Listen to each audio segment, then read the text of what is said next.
I'm going to jump in this podcast very quickly just to give a shout out to two of my sponsors. First one, Double R Hat Company.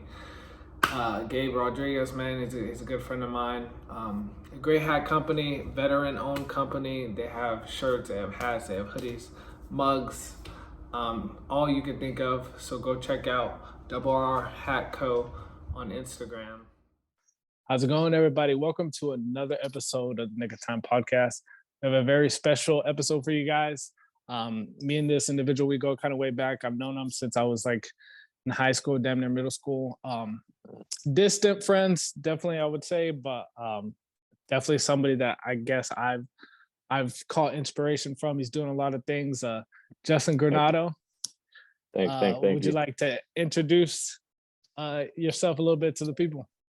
Yeah, my name is Justin Granado. I live here in Odessa, Texas, where I met Nick back in when we first had the gym going. It's been a long time.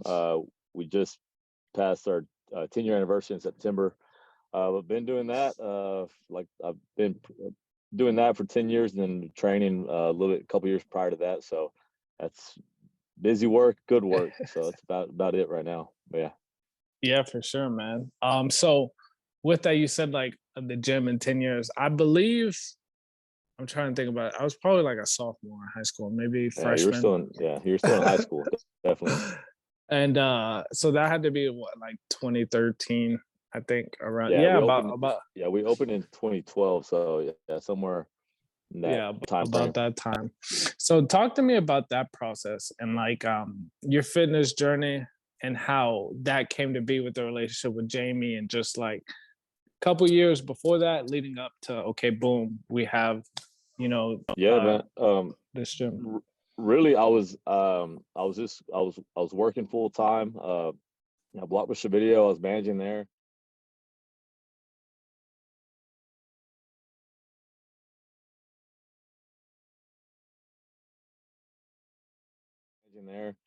And I was a full-time college student. I was going into my senior year, somewhere around there. I was already going to school for kinesiology and to do coaching and teaching. I wanted to just be a basketball coach and teach history. So what I wanted to do, that was the plan. I was going to move to San Antonio, and that's where my mom's at, and that was my plan. Like, I had that like set in stone, and that's what I was going to do. And then it all kind of hit the fan when there was just talks of the store closing, and that was the only job. That's the only job I had all through high school since my junior year in high school. That's all I knew. I mean, I was coming up on 8 years of being there. It took me a lot longer to get out of college. I was on that 7-year degree plan, but I was just, like I said, I'd work. I was just telling someone this today. They were in college and they were asking advice, and I was like, man, I don't know if you take it from me, because I was in school forever, so I jacked around so much, but I worked 40 to 50 hours a week. I was a full-time college student. When we got word the store was closing, I didn't know what to do, but I was already working out at the YMCA, and that's how I met Jamie and Joe and all them. And we've been friends since before any of us really got it going. But Jamie had kind of just started training. Joe had been doing it for a few years, and we'd always work out together at the Y. And then Jamie and I actually had a couple of classes together at UTB, and that's how we really met. We would just cut up in class.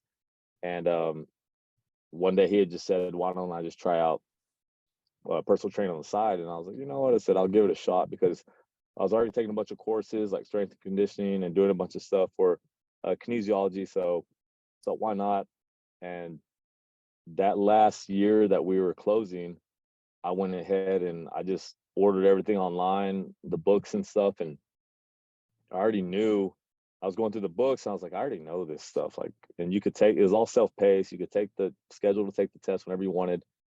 And so I took it within like a couple of weeks of getting that stuff, and got like a 98 on the test. And remember, I had to go, at the time, you had to go to a testing center to do it.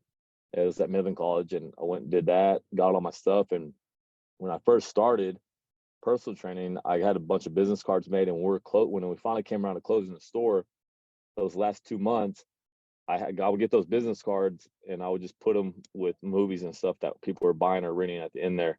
And that's how I started that hustle. And then I would just go and leave them like that. And that's really how I got my first people. And I used to train over at Phytex. They had a little place there. I was training at the Y, and then then I at a all women's gym used to call it Super Shapes. I was training at those 3 spots privately. I wasn't working for them. I was just going around, boom, boom, boom, driving. And then I had a client that offered. She had a daycare at the time, and she was trying to downsize. The daycare wasn't going good, and she wanted to offer her space. And I originally told her no.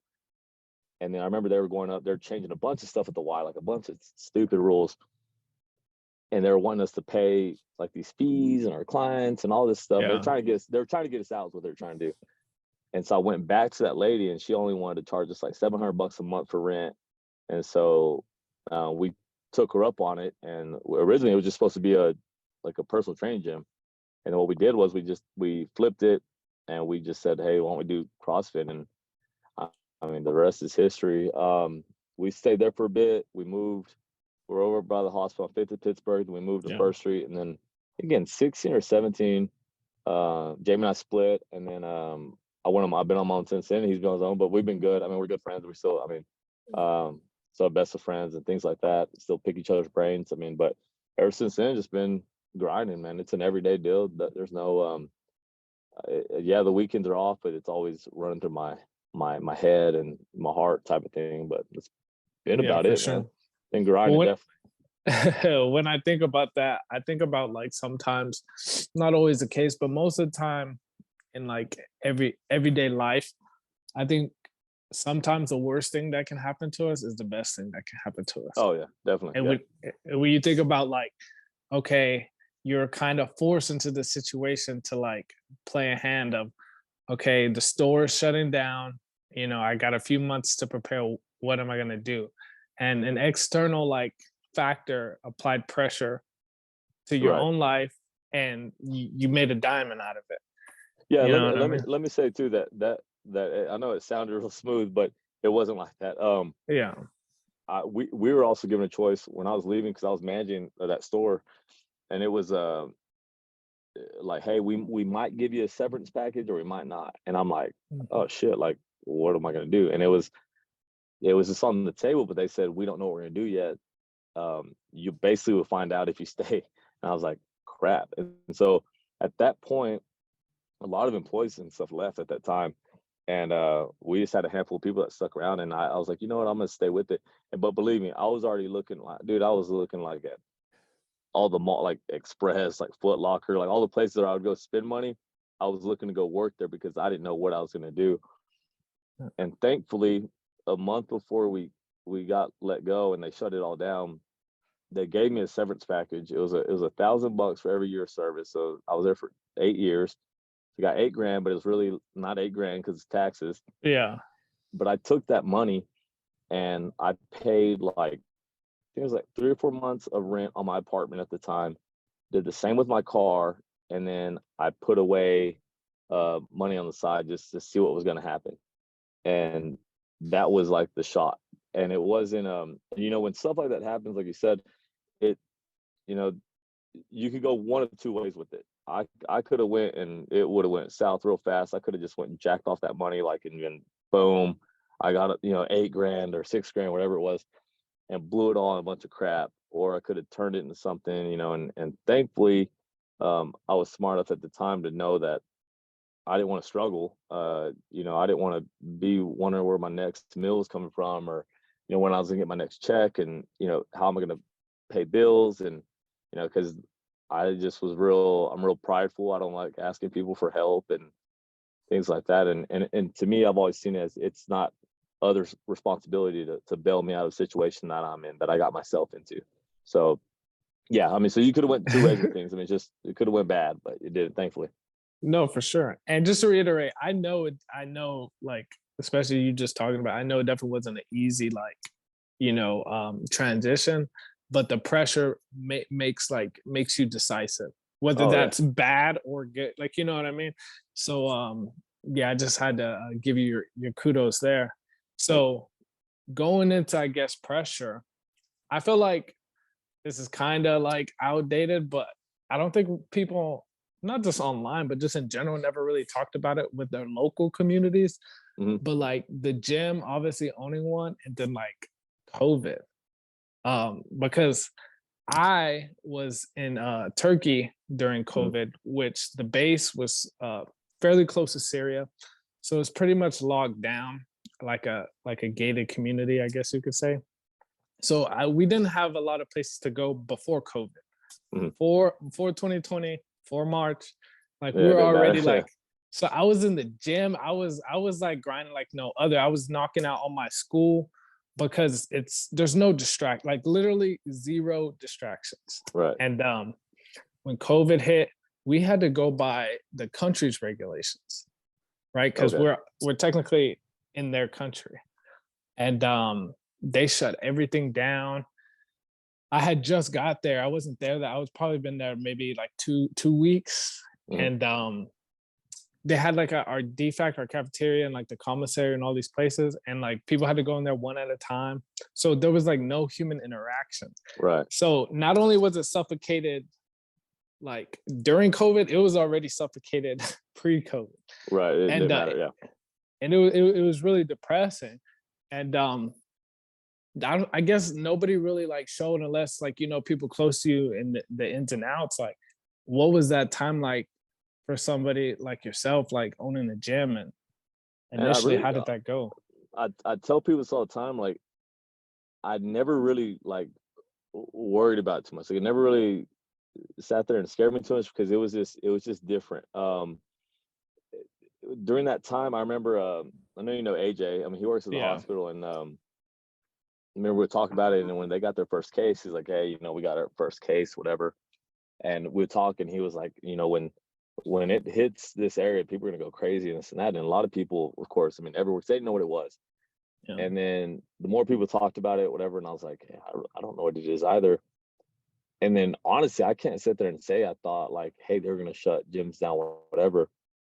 But when they did, we would like sneak around it and be open at certain hours weren't supposed to. Like we all did that. And so I was like, I'm gonna get people in here no matter what because I know I can't stay home. And I have the key to the gym and I could go work out whenever. But I was never really worried about in the sense because at the time, like a lot of, and it sounds crazy, but and still a lot of people that had the biggest complications with it were, Yeah. overweight, heart Yeah. disease, diabetic, and things like that didn't take care of themselves.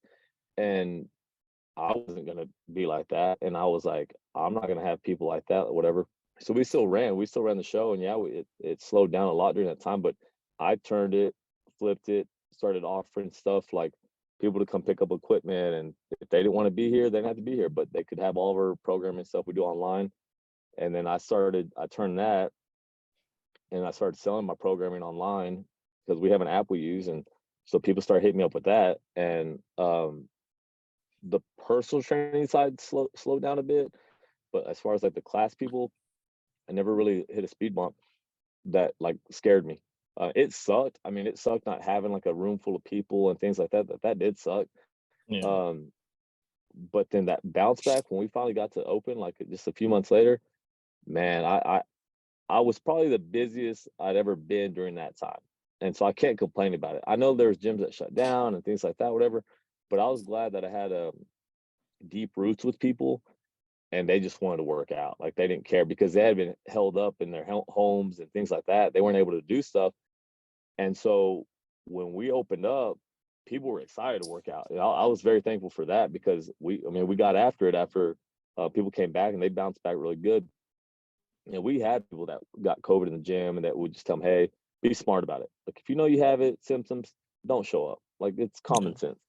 And they wouldn't, but man, so many of those people bounced back very fast and they didn't have all these crazy complications that some people had. And I 100% believe it's because they have their health and fitness and things like that. 100%.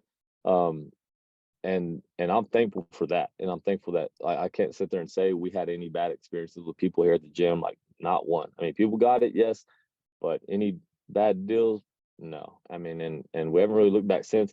I say ever since then too, like we haven't had any issues, and I have really no gripes about it. I mean, I was still living my life. I mean, I'm big on traveling, and I was still going hiking and places that you could go. Like I'll get on a plane and do the whole mask thing, and I would go hiking here and there just by myself. And I was still trying to live my life, and I was. But yeah, it was a crazy year. I'd even say it didn't really feel like a normal year till this year with just other stuff like around the world and things like that. But yeah, I really can't complain too much. Yeah. For sure. Well, I guess I asked that question because obviously, like being like young, and I consider myself fit. I definitely wasn't like, I didn't have any fear as well. But my, I guess, take on that was like, how did it affect? And Texas did a decent job. Texas, Florida, the more conservative states did a better job of handling COVID, because when it comes to businesses, because other states, you hear these stories of just people like your livelihood is destroyed. Yeah. And I was just wondering, because I'd never been able to talk to somebody about it, that like in the profession of like, hey, like this potentially could have ruined, you know what I mean, my livelihood and how you make a living. So, well, I'm glad you were able to yeah, me too. Yeah. get that speed bump. So that's cool, man. So we talk about that time, right? And I think you said like once everything kind of opened up and you had a surge of people, I bet you the energy was real high. I think that goes to show of like how much that physical / mental health is like so important, and how it was such a down year for everybody, staying indoors and not being able, like, because even if you are getting your workout in once a day, twice a day, okay, then the rest of the time, you know what I mean? Depending on your profession, obviously, a lot of people were just like isolated. Mm-hmm. So when you talk about that surge and that bounce back with the community and whatnot, what did you notice in people's like mental health? Obviously, you can connect that to physical health, and just the joy in seeing those classes up again, people smiling, people getting after it and such. It's huge, man. I know there's a lot of people, because I used to be one of them way back in the day. Used to try to be like, most of the guys, every guy thinks they're like a hard ass or whatever, and you can't share emotions and things like that. I used to be that same way. And then really it wasn't until in 2020 my grandma passed away from cancer, and we were, super, super tight. And it wasn't honestly until she passed I just became more sympathetic towards things. But before that, I used to be real just like, hey, and I still kind of am. It is what it is. Like you're gonna make the best of the situation. But with mental health, man, actually the year before COVID, me and my buddy Aaron, we put together a mental health conference, like awareness conference, whatever. We had a panel of people from like the drug abuse place, from abuse places, from domestic violence. We just put together this panel from all these different places in Odessa, Midland, and then we spoke about the ways we dealt with it and things like that, depression and suicide and all that stuff. Because I went through that real heavily a few 3 to 5 years ago, and it rocked me. And I used to be the same way of depression's not real and this and that, blah blah. Do I think like it? But now you hear about it so much because it is becoming a thing for people to talk about, because it used to be so taboo and no one would talk about it. But man, what working out, and I just told people, we had a Friendsgiving last Thursday for the gym, and I always try to do a thing every year where we go around the room and I have everybody that's there speak on what they're thankful for. And just this past Thursday, I tell everybody that, I always think it's cool because every year, you have your general stuff where every year it's like, hey, I'm thankful for my family and my friends and the general stuff. But always every year something changes with people in the room. There's maybe something new, because you never know. Everything happens and so fast, and everything changes so quickly. And so, you may be thankful for something today that you're not for yesterday and things like that. So it's always cool to hear that and to see what fitness does for these people. And I told them Thursday, I said, if I didn't have this gym and fitness, I don't think I'd be here. Like if fitness saved my life a long time ago, because those people are who I do this for. And do I believe that there's some people that have gyms or trainers that are just there to collect the check and they really don't care. 100%. Am I one of them? No. Like I have my people's backs. If they're in the right, I have their backs, and I will go to bat for them 100%. And just to have somebody that backs them and believes in them, man, that alone is awesome. I mean, when you walk into a regular, like let's say a global gym, like a Crunch or whatever it is, a Golds, it's way different than what you have when we have these group settings and these group classes, because you're moving as a unit, you're moving as, like, that somebody has your back, that someone's in there, suffering alongside you, and they're going through the same thing, maybe not worse. And that's like your hour to get away from your kids and get away from any problems you have, any financial, emotional issues, and that's your time to shine and just to let that out. You can shut all that stuff out, for that hour. And we want to give you like the best hour of your day when you walk in the doors. You shouldn't have to worry about that stuff. And the strength that it gives you, and you get your endorphins going and things like that. I mean, man, there's nothing like it. I mean, it makes that stronger, and you find out what you're made of at that point. So I think it's huge. I think mental health and fitness are it's huge. And I wish more people did it. I wish more people worked out and didn't make excuses and think that they don't need it and things like that. I mean, but it's just part of the job. I mean, it sucks that some people don't believe they need it, and I'm too old for that, I'm this, I'm that. It's like, man, it's never too late to do that. If you only knew, it's just like building blocks, you just want one block at a time. It'll get you there. No, for sure. And I think it resonates with, obviously, like you said, the community that you built, Jamie, Joe, all these people around Odessa, Midland that really have, I wouldn't even just say loyalty, but it's a family, you know what I mean? And any new person that comes, into your gym, like, they are welcome with open arms. Like you said, I think a lot of times what people do is they think about the entirety of what they want in their head, right? So it's like, oh, I want to shred 35 pounds because I'm super overweight, whatever the case. Yeah. And they're thinking about 35 pounds. Well, just start with that first step. Yep. It's just like I told people too, like, you can't think of all that at once. It's like if you're gonna paint, you can't think about this and that, all the paintings. Your goal isn't to do that. Your goal is to become the artist. You know what I mean? Yeah. Like, that's the goal. It's not just each painting. The goal is to become the artist. That's the end goal. And so you have to do all these little things to get there, but you shouldn't just think of it like that. Everyone's trying to run before you can walk, type of thing. But that's part of it. Oh yeah, for sure. Quick little funny story. So, I had always been like a gym bro, kind of always working out, but I was still like, elusive and fit and tried to have dynamic workouts. Well, I think I've told this story like 100 times, but I was going through some things the past 2 years, like I said, COVID, and then coming out of COVID, 2021. Both 2020, 2021 was really rough for me. And so the beginning of this year was still like coming off of that, and I remember going to the gym. I had like a great leg day workout with a buddy of mine, coworker, and I couldn't walk. I was feeling great, like I didn't hurt myself or nothing like that.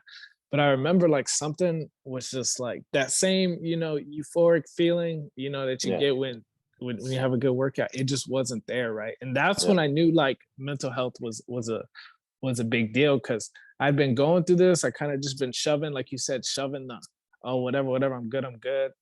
I moved to Wichita Falls. I'm here now. It's my 5th base. So this is my 5th move in 7 years since I've been in. That's a lot. Yeah, that's a hell of a lot. Yeah. To include a deployment. So if you add a deployment in there, like I hadn't stayed like physically in one bed like from over a year. So I was always moving. And that really got to me, along with some other additional things. And what ended up happening was I had to switch something. So I started getting into running, like legitimately running. I had read Can't Hurt Me by David Goggins, I started reading a bunch of different books. And what running did for me, like you said, you kind of mentioned it a little bit. I was so like in my own thoughts that if you go out and run 5 miles, which I tried to do, right? Obviously, I hurt myself because I didn't know what the heck I was doing. I had ran 5 miles before, but like I was training too hard. Yeah. But I finally got on a program, and I realized that all that time consuming running, okay, it'd be like a Saturday, but okay, we got a long run, time to run 12 miles. That's like an hour, damn near 2 hours to run 12 That's a miles. while. Yeah, that's a while. And what it did is it helped me so much with all the pain and all those, like, not just, it wasn't all bad, but there was good thoughts. I was dealing with my emotions instead of like, you know what I mean? Shove them under, shove them under, shove them under. And yeah, so all the things you said about mental health, tying into physical health, just, it really means a lot. Because I don't think there's a theme on this show, but if I had to like pinpoint a theme, it'd be that, you know, because I think everybody, whether you own a gym, whether you're in the military, whether, you know, you do hair, doesn't matter what, everyone has a story where they could tie in, you know, their strength into that mental aspect, that mental space. Definitely, for sure. So thank you for that again. We'll segue real quick. So we talk about mental health and space and stuff. So speaking of space, new projects, man. Talk to me about this bird bar you got going. Man, it just happened fast. A buddy of mine, he's from Crane, and that's all people are like, why in Crane? Why in Crane? Well, it just happened that the place was for sale in Crane, so that's why it happened. But it was already an established, it was already establishment in Crane. Apparently it just didn't go well. The lady didn't run it right, just shut it down. It's like it was brand new. And I had seen it one day. I was driving back from San Antonio, and I was training him. He works out with him and his wife, and we started talking about it, and then that just kind of went from there. And next thing you know, that's what we're doing. And we barely closed on it this last week. Now it's just like dealing with TABC, and that's a whole nother deal. But it's going to be interesting. I'm going to sink my teeth into it, figure it out, just like anything else. I know it's going to be tough. It's already, these last 2 weeks have already been, you know, spinning on the phone and over and over and over and doing stuff for that. I felt like I couldn't catch a break, but between this and the gym and some other stuff I have going on, it's just, it's part of it, and I get that. I know how to work hard, and that's it. I mean, that's what it's going to take to get it going. I know that I have a good support system, and people that, you know, will push it and help me. And I understand that it's going to be tough. I mean, finding workers and people that you trust and things like that. That's like with anything, especially when you see something as like your baby and you want it to do well and things like that. But I told myself, you know, I'm going to give it a shot. It is, when it's presented to me, I believe me, I thought about it long and hard, and I thought, well, you know what, like, what good is it to sit there and just keep talking about it. I've always wanted to do more stuff outside the gym, and I've done little things here and there, like little investments and whatever. And some have worked, some haven't. And the ones that haven't, I mean, it wasn't meant to be, and it sucks when it doesn't, but that is part of the deal. And this, we both, you know, believe it'll work. All three of us really believe it'll work. You know, we just got to fix it up and do what we want to do. Thankfully, it's brand new. Like, pretty much everything in there is brand new. It's not a mess. There's not much to do in there. Like, everything was left behind. And so we're all thankful for that. It's just a waiting game as far as TABC and stuff, and then finding some workers. But I am excited for it. I'm excited to just get it done. I'm more of a, when it happens, then okay, cool, we'll be more excited. But right now, I'm just like, there's nothing like I can do that's in my control. So I can't. I can sit there and piss and moan all I want, but it's not going to do anything. It's not going to speed anything up. It's only going to upset me more, and I'm not trying to distress and things like that. That's why people ask me a lot, are you excited? Are you excited? I'm like, I mean, I will be. And people are like, well, I'm excited. It's going to work. It's going to work. And I always tell people, because I'm just real, it is what it is. I'm a realist. Yeah. And I'm like, well, you don't know that, and I don't know that. So yeah, it's cool to talk about it like that, but we don't know. And I get it. Like I get people want to be positive, and I'm positive about it. Um, like I said, because I know how to work hard. So hopefully here in a few months, it's up and rolling. Hopefully less than that, we're up and going and moving. And I told my mom, I didn't even, when all this was going on too, I didn't even tell my mom. I was like, I'm not telling anybody. And it had been going on for a few weeks, and I'd even been in San Antonio with her and things like that. And I just kept my mouth shut. And then when I made the post about it, she called me and we had talked, and she's like, "What's this about this bar? And are you crazy? And you're just trying to wear yourself more thin and mom stuff." And I said, "I'll be, it's typical me. I'll be fine. Yeah. And I told her, I said, "Well, I said you're either gonna have a son that's broke or a son that's gonna make some money." I said, "We're gonna find out though." Yeah. And it is what it is. But I'm it's a new venture. So once we get some more stuff going, I'm excited for that. I'm excited for something new. But the gym is still my baby and things like that. It always will be, and I care about that wholeheartedly. But this will just be something different. It's a different change of pace. It's different. And we had a meeting there the other day at the bar, and we're talking about what to redo in there and stuff. And I was like, man, it's like when the 3 times we've changed locations where the gym, it's been pretty easy because I can go into the space and be like, all right, we're gonna lay some mats down. I want this equipment. This equipment's going here, here, and here, and that's been easy. With this, I'm like, God, what do we do? Like, what do we do? I mean, that type of thing. So it's all new. I'm learning it, but it's part of it. I mean, it's part of it, learning new stuff, and I like learning. So we'll see what happens. No, for sure. I think I got 2 things on that. I think the first thing, it's kind of dope to see, like, just even in this conversation, it's like full circle. Excuse me. So it's like full circle. So we talk about, okay, you're working, going to school, right, at the video store, and then like that pressure comes on you. And then as we get older, as we get wiser, especially as men, right, it's like, dude, it's like, yeah, I'm doing a lot, but I could be doing more, know. And then now you're applying that pressure in a different light, in a different way, which I think is great, because obviously you've always had a lot going for you, and obviously you're doing very well for yourself. But to be able to challenge yourself in a different aspect, the best way I could correlate it to me is like the running, right? I had never like ran that far before, you know what I mean? And I geared it towards a marathon that I ran. Now you're good. I geared it towards a marathon that I ran in Austin, right? Okay. And I did that in June. And after I had finished, people were like, "Well, what are you gonna do next? What are you gonna do next?" I was like, "Dude, I don't even want to think about running." I said, I just want to rest. And then a month later, I had a captain of mine who I was stationed with in Turkey. He took his own life, right? Yeah.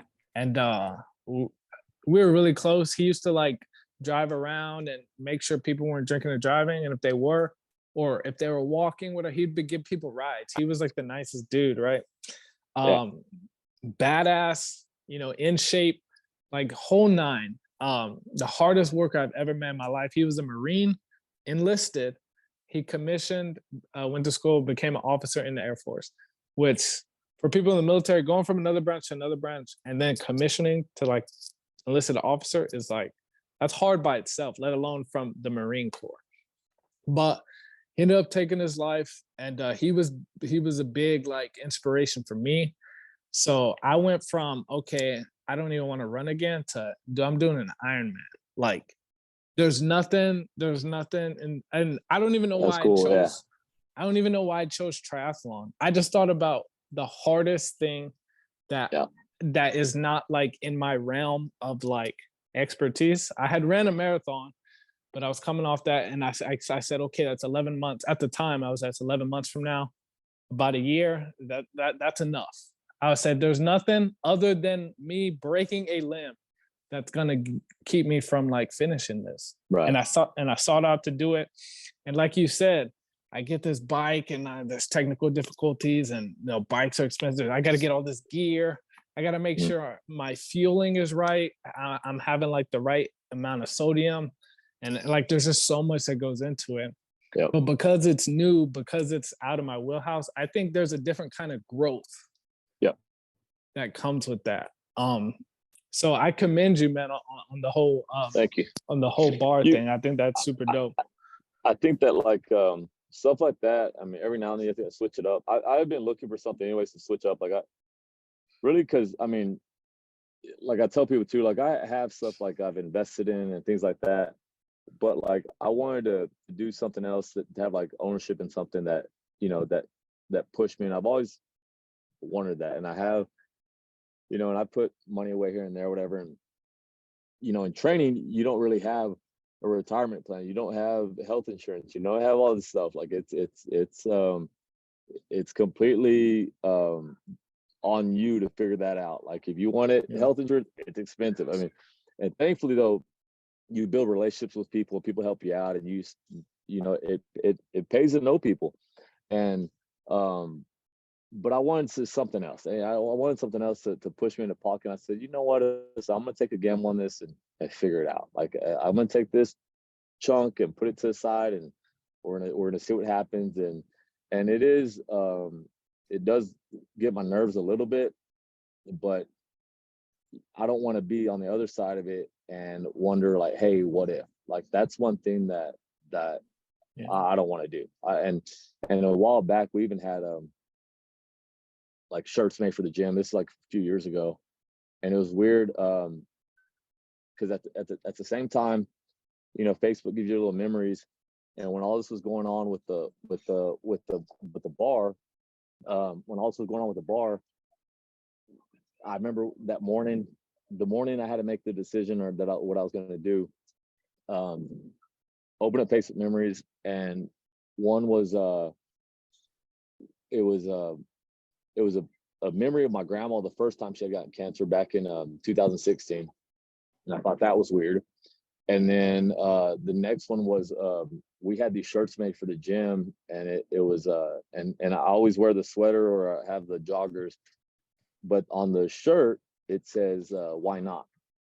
And I remember when we posted it, I made a big old post about why we chose that, like why I chose that saying, and why I was put down on a shirt and what it meant.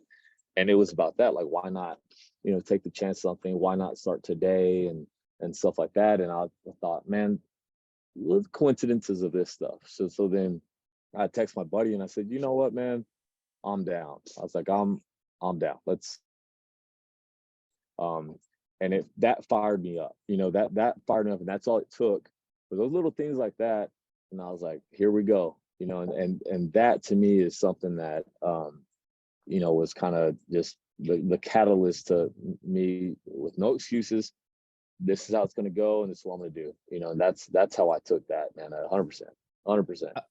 I love that, man. It's getting me fired up. I'm getting goosebumps just thinking about it. I'm telling you, I feel like we make these shirts. I mean, wearing the shirt it says "Give a damn," and we sold these at the gym, and we had told the people the same thing. You know, when you do stuff like this, it's something that people are like, hey, what does that mean to you? And a lot of times I don't, you know, yeah, we do shirts and stuff with our logo on it and things like that, but a lot of times the stuff we slap on shirts is stuff that has meaning to me. And the reason I do that is because, like, even people at the gym, like, why is that? Why did it say that? And blah, blah. And I give them the backstory on, you know, why I feel the way I feel, because I don't like throwing random stuff in there. Like, it has a purpose to it. Like it, you know, and if I feel like if I have that purpose, it trickles down to my people. Like, you know, you have this umbrella and these people are underneath you. And if I can be infectious to them, and that way, even if it's through a shirt, whatever, every time they put it on, they go, you know what, give a damn. Like, whatever you do, give a damn. If you choose to go sell ice cream on the corner, I mean, give a damn about how you sell it, how you package it, you know, your slogan, your saying, your design. Like as long as you do that, that becomes infectious. You know, people see that and they get inspired by it. And that little thing can spark a big thing. You know what I mean? And that's all it takes. I mean, really that's really all it does. And if you can just sit down and have a conversation with somebody on why, you know, the purpose behind something, and they kind of go, oh, that's why. Yeah. And as long as they understand that and they get it, I mean, man, I mean, that could trigger a ton of things in their life, you know, and it maybe inspires you a little bit more to work a little harder. No, for sure, man. And I think that's why I do this. I think I spoke on it right before we started recording. It's like, I don't do this because it's like a hobby, you know what I mean? Oh, I like to do this in my free time. Like, no, I think there's generally people that I know that I don't know that Right. really like when I say a fire, like I like a burning fire in my soul. Yep. For me to be better. And then like it, like you said, then it's just contagious. And then when I'm better, whoever I'm around, it's like a beacon of light that just like gives other people permission to shine as well, you know, when you're shining. So I think that's awesome, man. And I like the way you articulate all that stuff. And yeah, man, I just really appreciate it. Thank you. Thank you too. So going into the next topic, kind of, you know, tapering towards the end here, we talk about 4 people at a dinner table, right? Dead or alive. Who are the 4 people that Justin is bringing to the table? Man, I think that I know right off the bat. I mean, my grandma is number one. I mean, her super duper. I mean, thick as thieves. We're super tight. I mean, damn, that'd be my number 100%. And then right after that, I think a few years prior to her passing, my grandmother passed, and we're also very tight. Just a lot of the women in my family, I was very, very tight with. That was just me. I mean, it's kind of you know, we had a bunch of women in the family, and they're the ones that watch over us, and those would be the top 2. It's all family. Third is one of my uncles that he helped me a lot when I was growing up, and he taught me a lot of stuff. Fourth, oh man, that's tough. I don't know. It had to be someone like that had something to do with history. I like wondering what people thought. And I know this sounds weird. I had 2 different ones that I thought about when we talked about earlier. I thought, because I've always been history. I mean, because that was my minor class. But I always like Martin Luther King. Like I've always just liked what he did and things like that. And then I had a wild one that I thought about was that dude that everyone talks about, that Jeffrey Epstein. I know that sounds crazy, but it's just weird. Like a lot of that stuff. Yeah, for sure. You know, it makes you curious about a lot of stuff. Like, I don't know. It's just like a conspiracy thing, but like where's your head at? Like, you know, I hear you. And just really the other day, because they were talking about it on a podcast, they randomly brought up on a podcast. I thought, because the guy was like saying something like, man, what if that stuff wasn't even real? What if it was all made up by the media and this and that? And they just ran with it. And I thought, and it had me thinking more stuff, you know, and I was like, that'd be kind of different. I mean, it's different and off the wall, but it's one of those things that just makes you curious about the world's a weird place, man. There's a bunch of cats out there. It's different, you know? No, for sure. I will say, You're probably like, people are like, Martin Luther King or Jeffrey Epstein. What's wrong with that dude? You know, but I mean, it's different, but whatever. Hey, no, bro, it's genuine though. It's a genuine answer, and I really appreciate that, especially on the pod. No, I was gonna say too though. I think I haven't done this since like day 1 first episode, but I think like 10 plus, I believe, episodes, I'd ask that question, right?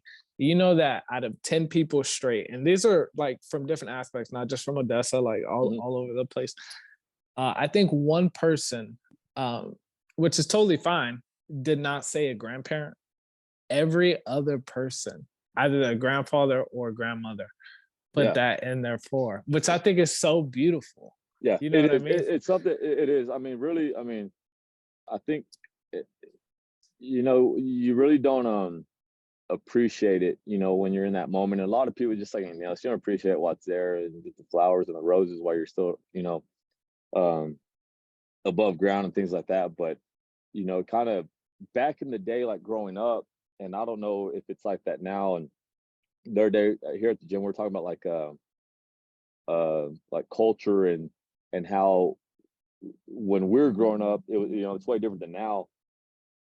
But if some of that old school ways and things like that are getting like pushed out, like that. They don't learn about it because morals, that older crowd is passing away and things like that. So a lot of people may not have that understanding of how things work. And we brought this up. We were talking about one of the girls having her kid a quinceañera, and I was like, because I think it's a waste of money.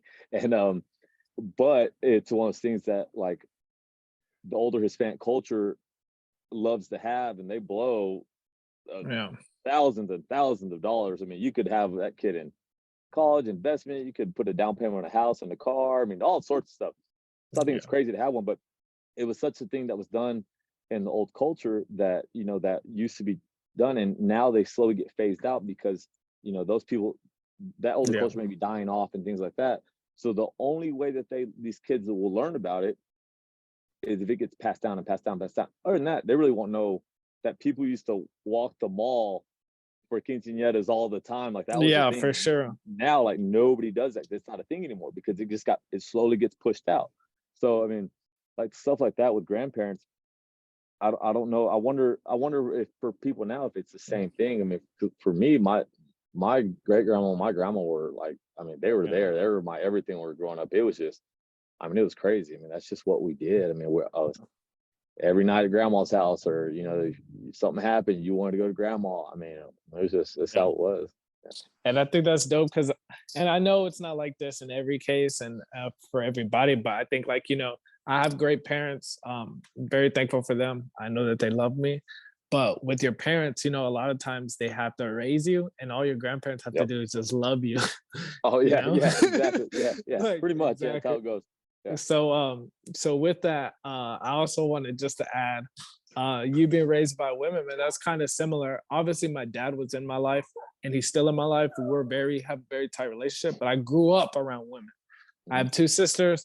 All my cousins are girls. Like literally, on my mom's side, I'm the only boy. I was the only boy till, like, I think my oldest cousin Vanessa, she had a kid later in life at 36, 37. So he was like the next boy.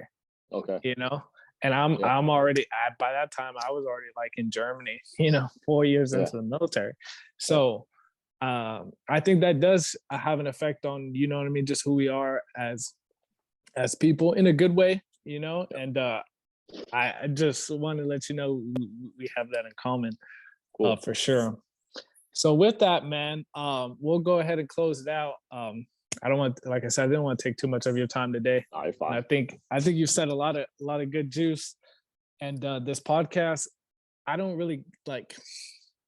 I need to, and I'll be the first one to say that, but I don't put in as much as, like, you know, of the aesthetics, and I need this clickbait and all this stuff. Like, dude, I just need, as long as one person listens that maybe got something out of. I mean, you said a lot of great things, or maybe I said something. That's all I care about, right? That one person. So with that, do you have any closing remarks that you maybe want to tell that one person listening? And then, I mean, go ahead. For what you're doing though, like I've had friends that do podcasts and things like that, and it's tough. I mean, because everyone sees that space and like, hey, I can do that, things like that. But it takes a lot, not only of your time, but it's a lot of effort and work that you have to put in extra to make it go, make it function, or reach out to people and to generate a conversation with somebody. And it's not the easiest task, but what you're doing is cool because, like you said, you know, I've told my buddies this too. Hey man, like even if one person like jumps on it, I mean, and has an effect on somebody, or just even if they take a nugget of what they heard and they go, you know what, I like that, whatever, you know, you did your part. I mean, you did your part. Aesthetics and things like that, yeah, it looks cool, but it's not exactly like inspiring anybody, you know. It's not, I mean, you know what I mean. So if the substance is there, I mean, you can run with that all day long. It's just it's worth it. And I think that, you know, if you have a personal relationship with somebody and whatever you say may resonate with them, whatever, I mean, just keep doing what you're doing. It's you know, it's something that you do, you know, maybe for yourself because it helps you in a way that, you know, we may not know. And in the same sense, it's helping, you know, your audience and who's listening to you. So don't ever, you know, think that it's, you know, you know, you need all the bells and whistles. I mean, because you know, you necessarily don't. You just got to keep grinding, just like anything else. And in due time, it all comes, in due time, it comes full circle and things like that. As long as you put the work in. I mean, if you don't put the work in, like I tell my people all the time, you'll get many opportunities. Luck does not just come knocking on the door and it's like, here I am. Here's all this that you get, you get all this money and blah, blah, blah, there's opportunity. And if you are going to take that and make the best of it, then there you go. There's your hard work will pay off because of that. Not because of luck. I mean, yeah, it may take a little bit, but it's your product's going to show because of your hard work, not because of, something's going to just be placed in your lap and here you go. Some people have to work hard for it and some don't. Oh, well, we all have a sad story. We all have a sad story, and that's just part of it. Are you going to, I have a sad story, but am I going to let it affect my day to day? Or am I going to sit there and, turn the ship and go the other way with it? I mean, you got to figure out that. One of my favorite quotes, luck is when preparation meets opportunity. That's like one of my, because, oh man, like people don't realize how much preparing for whatever opportunity, because like you said, there's going to be different lanes, a bar, a gym, like losing a job, like one door closes, another door opens. And if you're not ready to walk through that door, I mean, it's almost on you, you know what I mean? And accountability is really big. That's why I try to surround myself with people that hold me accountable, vice versa. So thank you again, Justin. I really appreciate this conversation. Before I do let you go, obviously tell the people where they can find you, the gym, the bar. Just give one last little shout out to everything you got going on. The gym is CrossFit 432. We have Instagram, we have Facebook. We're all over that.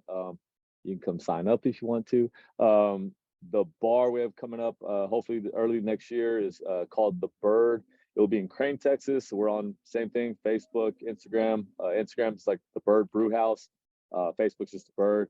And then my regular page is Mucho Justo, but that's all private. And I keep that, if I don't know you, I usually don't add you and things like that. Everything else is public. But so where you can find me, I hope this goes well for you, man. I really do. And I thank you for asking me to be on. I really appreciate that. It's cool.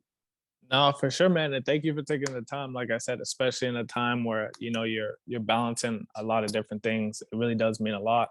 And yeah, man, I can't thank you enough. So I'll be in touch, man. Cause like I said, man, you definitely inspire me. Like I'm the type of person, like, I think I was the youngest. Like, I think you might know like my older sister. So with that, like I was always an observer. I didn't have to I wasn't hard-headed where I didn't have to touch the hot pan to realize it was hot.